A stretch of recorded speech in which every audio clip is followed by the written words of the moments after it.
सूतल नइखी रानी तुहरा प्यार में, मानवा रहेला हरदम तोहरे इंतजार में।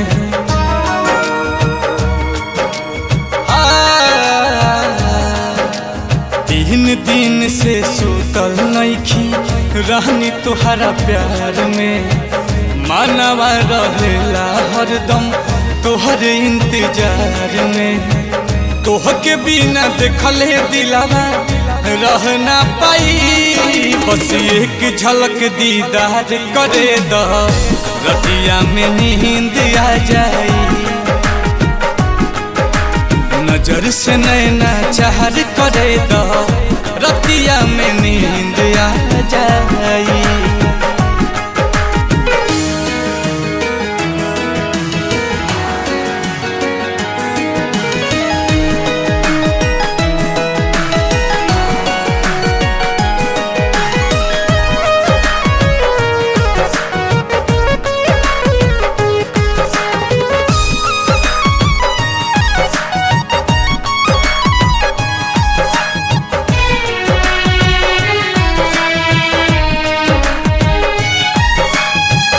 जहिया से लागल बा लगन हो, आँखिए के सोझा रह धन हो।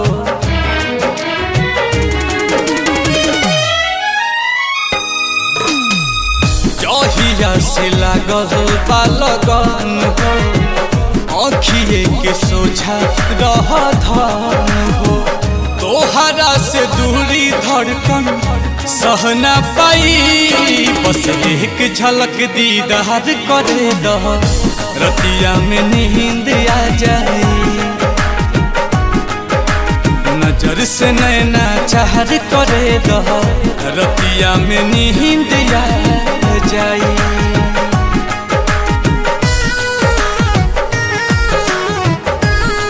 हेलो दोस्तों, अभी मैं नील कमल के गाने पे साइड सॉन्ग का गाना बनाया, नया गाना बनाया है। अगर आपको वीडियो अच्छा लगे तो चैनल को सब्सक्राइब और वीडियो को लाइक करें। प्लीज़ यार, आप लोग वीडियो देख लेते हैं लेकिन वीडियो को लाइक और चैनल को सब्सक्राइब नहीं करते, क्या किया जाता है।